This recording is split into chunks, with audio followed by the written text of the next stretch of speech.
तो इससे पिछले के वीडियो में हमने पढ़ा अभ्यास 2.3 का एनसीईआरटी का बुक चल रहा है, उसमें हमने 3 तक का सवाल जो है पढ़ लिया है। हमने बताया था कि तीसरा सवाल बहुत ही इंपॉर्टेंट है। उस सवाल को आप लोग एक बार खुद से भी अपने मन से भी लगाइएगा और सवाल लगेगा भी, उसको बार बार लगाते रहिएगा, क्योंकि एग्जाम में उस सवाल को पूछने के चांसेस बहुत ही ज़्यादा हैं। और इस सवाल में भी हम लोग एक उसी टाइप का एक क्वेश्चन लिए हैं, उससे अलग है, लेकिन ये भी एग्जाम के नज़रिए, एग्जाम के पॉइंट ऑफ व्यू से बहुत ही ज़्यादा इंपॉर्टेंट है। हालांकि ये सवाल कई बार पूछ भी चुका है, फिर भी बच्चे मतलब इसमें डाउट में पड़ जाते हैं। इस सवाल के टाइप में एग्जाम्पल भी दिया है, फिर भी बच्चों को ये सवाल समझ में नहीं आता। ये सवाल है तो आसान, यानी कि दिखने में बड़ा दिख रहा है, लेकिन है ये आसान है भी, लेकिन आखिरी में जाके बच्चे इसमें फंस जाते हैं। अगर इस सवाल का बेसिक कंसेप्ट आपको नहीं पता रहेगा ना, तो आप इस सवाल को गलत कर देंगे। ठीक है, इससे पहले हमने आपको बता भी दिया कि बहुपद में भाग कैसे दिया जाता है, शून्यांक कैसे ज्ञात किया जाता है, मूलों का योगफल गुणनफल क्या होता है वो सब हमने बता दिया है। अगर मूलों का योगफल गुणनफल शून्यांक या फिर बहुपद में भाग देने वाला वीडियो जो भी बच्चे अभी तक वो वीडियो नहीं देखे हैं, डिस्क्रिप्शन बॉक्स में उस वीडियो का लिंक दे रखे हैं, उस वीडियो को जाकर जरूर देखें, क्योंकि वह सब एक सीरियल वाइज सीक्वेंस से वीडियो इस यूट्यूब चैनल पर पढ़ती आ रही है। अगर आप सीक्वेंस से वीडियो देखेंगे आपको चीज़ों बहुत ही अच्छी तरीके से समझ में आएंगी। और हमने अलग से भी 2-3 या 3-4 कोई शॉर्ट वीडियो बनाकर ऐसे ही डाला है, शॉर्ट ट्रिक वाला, जो बहुत ही इंपॉर्टेंट है। उसमें बताया कि आप कैसे कम समय में 100% राइट किसी सवाल के आंसर दे सकते हैं, यानी कि बहुपद में भाग कैसे एकदम आसान से तरीके से देख सकते हैं। 4 स्टेप हो, उस 4 स्टेप को फॉलो करके आप छोटे से लगा के बड़े तक, यानी कि छोटा बहुपद, एक पदी बहुपद से लगाकर द्विपदी त्रिपदी बहुपद का भाग कैसे देख सकते हैं। और इस पूरे बहुपद में कुछ इंपॉर्टेंट चीज़ है तो है बस बहुपद का भाग। इसलिए हमने उसको एक अलग वीडियो से बनाया, एक अलग मतलब वीडियो में उसको बना दिया, बस बहुपद का भाग ही उसमें बनाया हमने, यानी कि बहुपद का भाग कैसे दें एकदम आसान तरीके में। 4 स्टेप को फॉलो कीजिए, बहुपद का भाग दीजिए एकदम कम समय में 100% एक्यूरेसी के साथ, यानी कि 100% राइट आंसर आप कैसे दें। तो उस वीडियो को आप लोग जाके जरूर देखें, डिस्क्रिप्शन बॉक्स में उसका लिंक है। और चिन्हों का गुणनफल और योगफल से रिलेटेड हमने 2 वीडियो डाला, उस वीडियो की भी आप जरूर देखें, क्योंकि अक्सर बच्चे एग्जाम में ये छोटी मोटी गलतियां करते रहते हैं। प्लस को माइनस, माइनस को प्लस, कब प्लस से माइनस हो जा रहा है, कब माइनस से प्लस हो रहा है, ये सारी चीज़ें कभी कभी दिमाग में नहीं आती है समझ में, क्योंकि आप लोग रटे होते हैं। अगर रटा हुआ चीज़ क्या है ना, कि रटा हुआ चीज़ हर समय हर पल आपका साथ नहीं देता, कहीं ना कहीं वो भूल जाता है, और समझा हुआ चीज़ हमेशा आपका साथ देता है। तो हमने उसमें आपको कंसेप्ट बताया कि कैसे प्लस है तो माइनस हो रहा है, माइनस है तो प्लस कैसे हो रहा है। अगर उस चीज़ को आप एक बार समझ जा रहे हैं तो फिर हम ये कह सकते हैं कि आप उसे कभी नहीं भूल सकते हैं, बल्कि पढ़िए, आप ऐसे उसमें पढ़ाया गया है कि उसको पढ़ने के बाद से आप किसी दूसरे को पढ़ा भी सकते हैं। तो हमने बता दिया कि इससे पिछले की वीडियो में क्या क्या पढ़ाया गया। अब इस वीडियो अपने सवाल पर आते हैं। ये सवाल बहुत ही इंपॉर्टेंट है, इस सवाल को बिल्कुल भी स्किप ना करें, वीडियो को पूरा देखें, लाइक कमेंट सब्सक्राइब करते रहें। तो आइए अपने सवाल की ओर आते हैं। ये इस अभ्यास का चौथा सवाल है और आखिरी सवाल भी है। इसके बाद इसके आसपास या इस अभ्यास से, यानी इस चैप्टर से जो भी इंपॉर्टेंट क्वेश्चन हो सकते थे हमने वो सारे क्वेश्चन करा दिए हैं। कुछ होमवर्क भी हमने आपको दिया था जो आपने लगाए भी होंगे और लगा भी होगा, क्योंकि हमने बेसिक चीज़ों को बहुत ही बारीकी तरीके से कवर किया। तो चलिए इस सवाल पर आते हैं। हमारा एक सवाल दिया, बोल रहा है कि एक बहुपद है x³ - 3x² + x + 2, यानी कि बहुपद क्या है, p ऑफ x जो है x³ - 3x² + x + 2। अब देखिए यहाँ पर px, qx, rx ये सब क्या है, हमने आपको पहले इसको पता है ये सब क्या होता है। ये सब होता है बहुपद लिखने का तरीका। और मान लीजिए px है तो px के बाद आप ऐसे नहीं लिख सकते कि y³ - 3y² + y + 2, आप ऐसे बहुपद कभी नहीं लिख सकते हैं। अगर आपको y के सापेक्ष में बहुपद लिखना है तो p के बगल में y रखना पड़ेगा, p ऑफ y या p ऑफ z रखेंगे तो ये पूरा का पूरा बहुपद z के फॉर्मेट में हो जाएगा। अगर t रखेंगे तो पूरा का पूरा बहुपद t के फॉर्मेट में हो जाएगा। तो एक बहुपद दिया है, बोल रहा है किसी भाजक से उसमें भाग दे रहे हैं, भाजक हमें पता नहीं है, यानी कि किसी बहुपद में एक भाजक से भाग दे रहे हैं, भाजक नहीं पता है, जिसमें भाग देते हैं उसको क्या कहते हैं, जिसमें भाग देते हैं उसे भाज्य कहते हैं, जिससे भाग देते हैं उसे भाजक कहते हैं। यानी कि भाजक हमें नहीं पता है, भाज्य हमें पता है। फिर बोल रहा है उसका भागफल x - 2 आ रहा है, यानी कि q ऑफ x इसको मान लिया है, भागफल क्या आ रहा है x - 2 आ रहा है, और शेषफल कितना आ रहा है -2x + 4, यानी कि r ऑफ x कितना आ रहा है -2x + 4। तो हमने आपको पढ़ाया एल्गोरिदम, विभाजन एल्गोरिदम का नियम, यानी कि विभाजन का एल्गोरिदम नियम क्या होता है, एल्गोरिदम का विभाजन नियम क्या होता है, ये हमने आपको पढ़ाया। उसमें क्या होता है कि कैसे ये जानेंगे, अगर हम किसी बहुपद का भाग दिए हैं तो कैसे जानेंगे वो बहुपद सही है, मान लीजिए हमने आंसर ला दिया। एक तो ये तरीका होता है कि अगर जीरो आ गया यानी कि कट पिट के जीरो आ गया, यानी कि 100 में से 95% चांसेस में बहुपदों का भाग देने पर जीरो आता है, 5% तो चांस है कि जीरो नहीं आएगा यानी कि शेषफल आता है। तो उस कंडीशन में हम कैसे जानेंगे कि भाई हमारा सवाल सही है। अब यहाँ पर बुक में अगर आप सवाल लगाएंगे तो आंसर शीट में उसका देख लेते हैं आंसर की, आंसर आया कि नहीं। अगर आंसर आ गया तो सही है, आंसर नहीं है तो गलत है। एग्जाम में आपको कोई आंसर शीट नहीं मिलता है। तो इसीलिए ये विभाजन एल्गोरिदम का नियम हम लोग पढ़ते हैं। विभाजन एल्गोरिदम का नियम देखिए क्या कहता है, यहाँ पर देख लीजिए। चलिए यहीं पर देखिए, विभाजन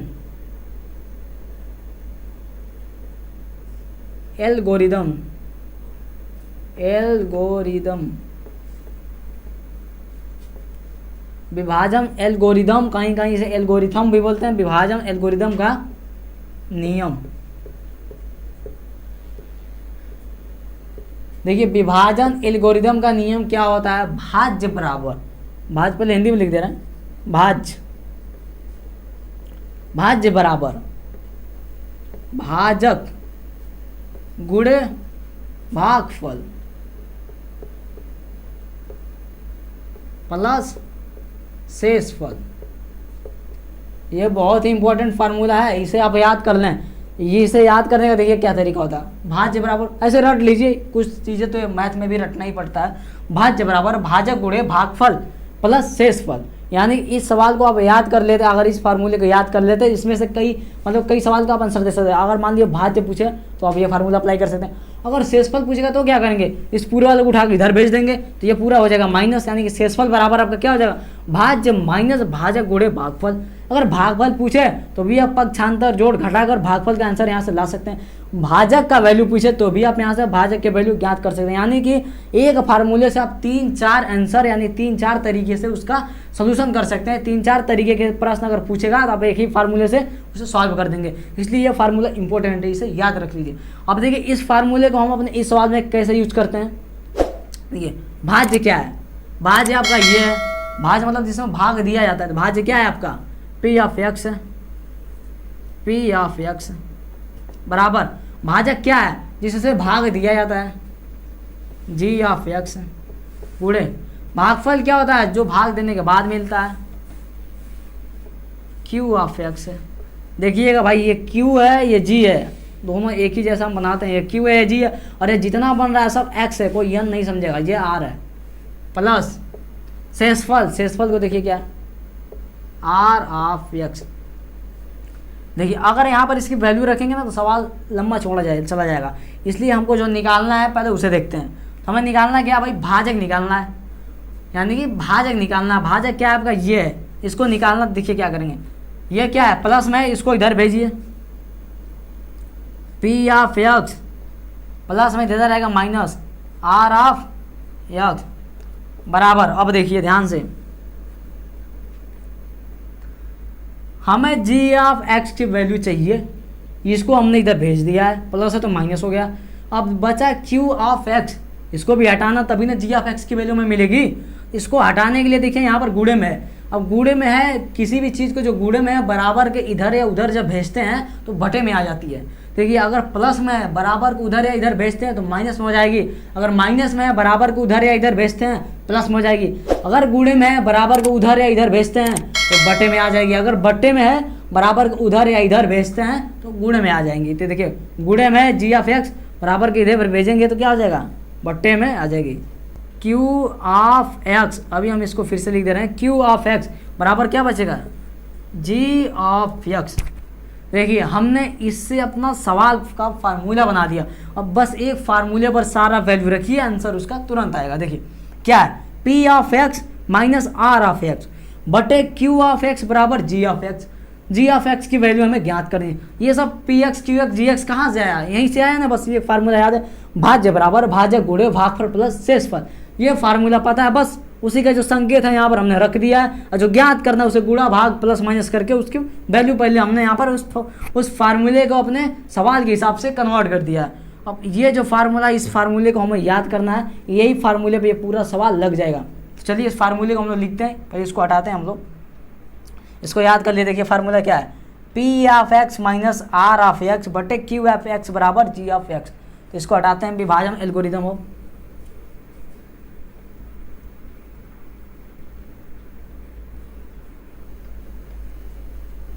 इस पूरे को हटाते हैं और बस सबकी वैल्यू रखना है, जोड़ घटाकर। अगर भाग देना तो भाग दे दीजिए। भाग देने के लिए हमने बता दिया आपको कैसे भाग दिया जाता है। विस्तार भाग देने के लिए हमने विस्तार से भी बताया, शॉर्टकट तरीके से भी अलग से एक वीडियो बनाया है। उस वीडियो को हमने डिस्क्रिप्शन बॉक्स में उसका लिंक दे रखा है, आप उस वीडियो को जाकर देख सकते हैं। देखिए फार्मूला क्या मिला हम लोगों को, जी ऑफ एक्स की वैल्यू ज्ञात करना है। तो जी ऑफ एक्स बराबर हमने फार्मूला क्या पा लिया, देखिए जी ऑफ एक्स बराबर हमने फार्मूला पा लिया, ये है जी ऑफ एक्स। बराबर की इधर है, बराबर को उधर है, आगे पीछे कुछ भी हम कर सकते थे। जी ऑफ एक्स बराबर इतना मिला हमें, P of X minus R of X बटे क्यू ऑफ एक्स हो गया। इसको हटा दें। अब बस उसी में सारा वैल्यू आप रखिए, आंसर तुरंत आ जाएगा।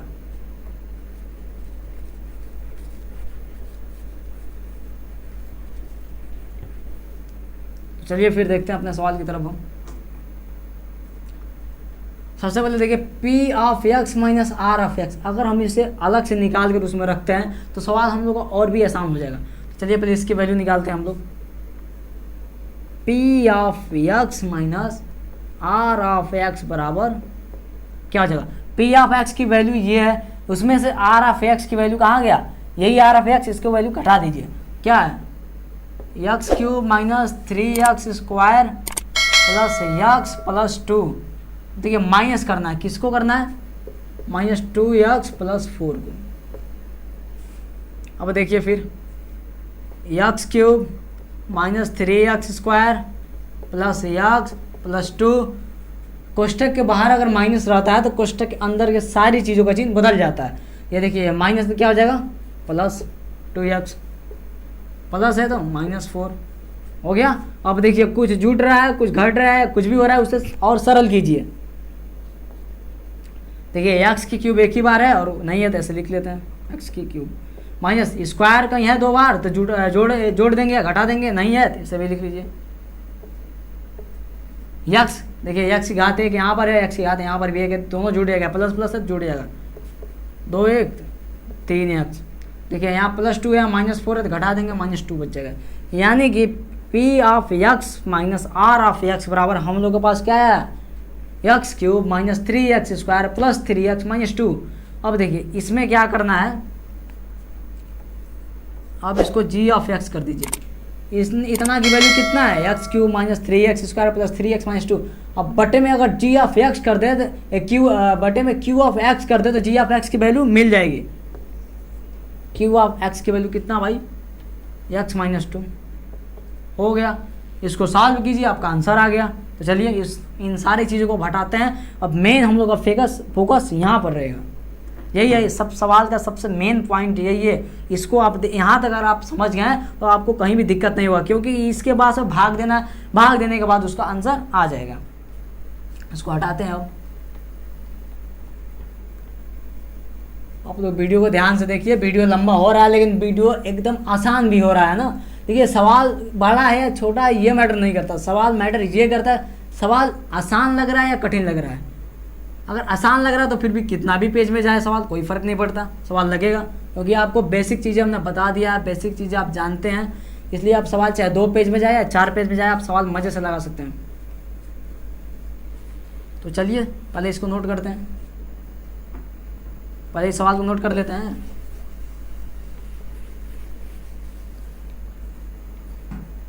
देखिए भाग देना, तब जी एक्स क्यू एफ एक्स नहीं लिखेंगे, अब भाग देना, सिंपल से भाग देना। देखिए एक्स माइनस 2 में भाग देना है, किससे, x cube minus 3x square plus 3x minus 2, यानी कि अब भाग देना है सिंपल से। भाग देने के बाद जो मिलेगा वही इसका आंसर हो जाएगा। इसका अब काम खत्म। जी एक्स जो आर एक्स था यही आप लोगों को दिक्कत कर रहा होगा कि जी एक्स क्या है, आर एक्स क्या है, ये सब कुछ नहीं होता, बस संकेत होता है। संकेत मतलब कि जी एक्स बराबर क्या है, यानी कि अगर सब फार्मूले को यानी कि सारे बहुपद को आप खाली क्यू एक्स बराबर लिख देंगे, ये यानी क्यू एक्स बराबर इतना, क्यू एक्स बराबर इतना, सारा एक ही में डिसमैच हो जाएगा, यानी कि सब एक ही जैसा लगेगा। आप समझ नहीं पाएंगे कौन भाई भाजक है, कौन भाज्य है, कौन भागफल है, कौन शेषफल है। इसलिए यह तरीका अपनाया जाता है, ये बहुपद लिखने का एक तरीका होता है। चलिए अब उसे छोड़िए, भाग दीजिए। देखिए यह भाज्य है, भाजक है, एक्स क्यूब प्रथम पद में भाजक के प्रथम पद से भाग देंगे तो क्या बचेगा, एक्स स्क्वायर। अब एक्स स्क्वायर का इस वाले पद से गुणा करा दीजिए, तो क्या होगा x cube minus 2x square. अब देखिए घटाता चिन्ह बदल जाता है, माइनस है तो प्लस, प्लस है तो माइनस, ये गया खत्म। अब देखिए माइनस प्लस माइनस घटेगा, 3 में से 2 जाए 1, 1 को लिखते नहीं है, बाकी एक्स स्क्वायर को ऐसे लिख लीजिए। अब देखिए चिन्ह किसका रहेगा, किसका वैल्यू ज़्यादा है, 3 का ज़्यादा है या 3 बड़ा है 2 बड़ा है, 3 बड़ा है, 3 का वैल्यू क्या, 3 का चिन्ह कैसा माइनस, तो माइनस लगा दीजिए, हो गया। बचे हुए को उतार दीजिए, फिर वही बात हो जाएगी यहाँ पर भी। भाज्य के प्रथम पद में भाजक के प्रथम पद से भाग दीजिए, एक्स स्क्वायर में एक्स से भाग देंगे, एक एक्स बचेगा, एक एक्स यहाँ पर, माइनस पहले उतार लिया हूँ, एक्स से अब फिर इसमें गुणा करा दीजिए, तो एक्स से एक्स में गुणा हो जाएगा, तो देखिए माइनस इसके आगे plus, minus plus minus, x का एक्स में गुणा x square, minus minus plus, x का 2 में गुणा 2x, घटाने पर क्या हो जाएगा, प्लस है तो माइनस, माइनस है तो प्लस, ये खत्म हो गया हम लोग का। अब देखिए 3 2 कितना हो जाएगा, 3 2 5, लेकिन देखिए यहाँ पर माइनस है तो जुटेगा नहीं, प्लस माइनस माइनस होता है, 3 में से 2 जाए 1 बचेगा, 1 को लिखते नहीं है, खाली बच जाएगा x। अब चिन्ह देखिए कैसे लिखेंगे, प्लस लिखेंगे कि माइनस लिखेंगे, जल्दी से बताइए आप लोग, प्लस लिखेंगे कि माइनस लिखेंगे, कैसे पता चलेगा। देखिए 3 बड़ा है 2 बड़ा है, 3 बड़ा है, 3 की वैल्यू क्या, 3 का चिन्ह कैसा प्लस, प्लस यहाँ पर लिख देंगे, प्लस लिखते नहीं है, प्लस छिपा रहता है, माइनस में तो इसे उतार दिया। अब देखिए फिर से भाज्य के प्रथम पद में भाजक से प्रथम पद से भाग देंगे, एक्स में एक्स से भाग देंगे, कुछ नहीं बचेगा, भाग देने में जब कुछ नहीं बचता तो 1 बचता है, प्लस में 1, क्योंकि प्लस है, प्लस में 1 से किसी भी संख्या में किसी भी भाज्य किसी भी में 1 से गुणा कराते हैं तो उसका वैल्यू वही रहता है, 1 से इसमें गुणा करा देंगे तो यही रहेगा x माइनस 2, घटाने पर माइनस है तो प्लस, प्लस है तो माइनस, खत्म खत्म 0 हो गया। यानी कि जो हम लोगों से क्या पूछ रहा था, gx यानी कि भाजक, gx पूछ रहा था, भाजक, भाजक क्या है, x square minus x plus 1, ये है हम लोगों का आंसर। आपने देखा कितना आसान सवाल था, बस सवाल बढ़ा गया है इसका, लेकिन हमने बता दिया आपको, बेसिक चीज़ें पहले ही बता दिया था, इस वीडियो में भी हमने बेसिक चीज़ें आपको बताया। बेसिक चीज़ें बताने के बाद सवाल कितना भी बढ़ा गया हो, आपको लगाते वक्त कोई भी प्रॉब्लम नहीं हुआ होगा, ये मैं गारंटी के साथ बोलता हूँ। देखिए सवाल में कुछ नहीं था, बस क्या था वो G X R X Q X, इसी का बस फंडा था थोड़ा सा, उसको भी हमने सरल में कर दिया, क्या भाज्य बराबर भाजक गुणे भागफल प्लस शेषफल। ये विभाजन एल्गोरिथम का जो नियम है ये आपको अगर पता होगा, हमने बता दिया इसको याद करने के लिए भी ये पता है आपको, इस सवाल को आप मजे से लगाएंगे, चाहे कितना भी बड़ा जाए, इसको चाहे तो आप एक ही जगह पूरा वैल्यू रख सकते थे, लेकिन एग्जाम में इस तरीके से आप लगाएंगे ना, शिक्षक एकदम मतलब देखकर प्रसन्न हो जाएगा कि बच्चा वाकई में पढ़ा, वाकई में डीपली तरीके से पढ़ा, यानी कि गहराई से चीज़ों को समझा है। इसलिए ये सवाल तो लिख लीजिए कि एग्जाम में आएगा ही आएगा, क्योंकि ये बहुत ही इंपॉर्टेंट सवाल है, इस टाइप के सवाल हमेशा आते रहते हैं। तो इस वीडियो को हम अब यहीं पर ख़त्म कर देते हैं, यानी कि अभ्यास 2.3 यानी अभ्यास 2.3 नहीं 2 पूरा खत्म होता है यहाँ पर। अब हम अगला सवाल या अगला चैप्टर आप लोग कमेंट में जो बताएंगे, जो टॉपिक बताएंगे, जो चैप्टर बताएंगे वो स्टार्ट होगा, 2 हम लोग का खत्म हो रहा है। हमने डिस्क्रिप्शन बॉक्स में जो ट्रिक बताया है बहुपदों का भाग के लिए, चिन्हों के लिए, उस वीडियो को जरूर देखें, वीडियो को ज़्यादा से ज़्यादा लाइक कमेंट सब्सक्राइब करें। और डिस्क्रिप्शन बॉक्स में हमने अपने फेसबुक पेज का लिंक दे रखा है, वहाँ पर जाकर आप फेसबुक पेज को फॉलो करें, क्योंकि फेसबुक पेज पर जरूरी सूचनाएं हमेशा पड़ती रहती हैं, जैसे कि एक्सरसाइज, इस टाइप की एक्सरसाइज क्या हो जाएगा एग्जाम के समय में, इंपॉर्टेंट आपके सवाल उसमें पढ़ेंगे, और वीकली या मंथली टेस्ट में हम लोग तैयारी कर रहे हैं। जैसे ही हम लोग का ये क्लियर होता है टेस्ट वाला, हम लोग टेस्ट स्टार्ट कर रहे हैं, हम लोग टेस्ट स्टार्ट करने वाले हैं, यानी कि हर एक टॉपिक से, हर एक सवाल से कुछ इंपॉर्टेंट क्वेश्चन बनाएंगे, कुछ अपने पास से भी क्वेश्चन देंगे और आपको सॉल्व करना रहेगा। इससे आपकी प्रैक्टिस भी बनी रहेगी, आप चीज़ों को भूलेंगे भी नहीं, और एग्जाम के पॉइंट ऑफ नज़रिए से सारा चीज़ें एकदम इंपॉर्टेंट उसमें कराई जाएंगी। इसलिए आप फेसबुक पेज को जरूर फॉलो करें और ज़्यादा से ज़्यादा शेयर करें, ताकि लोगों की मदद हो सके। जो बच्चे नहीं कोचिंग जा पा रहे हैं, लॉकडाउन में कोचिंग बंद है या सरकार अभी स्कूल कॉलेज कोचिंग खोलने के लिए बंद है, उसका आदेश नहीं मिला, तो बच्चों को ज़्यादा से ज़्यादा फायदा हो, तो आप वीडियो को लाइक कमेंट सब्सक्राइब करते रहें। फिर मिलेंगे नेक्स्ट वीडियो में।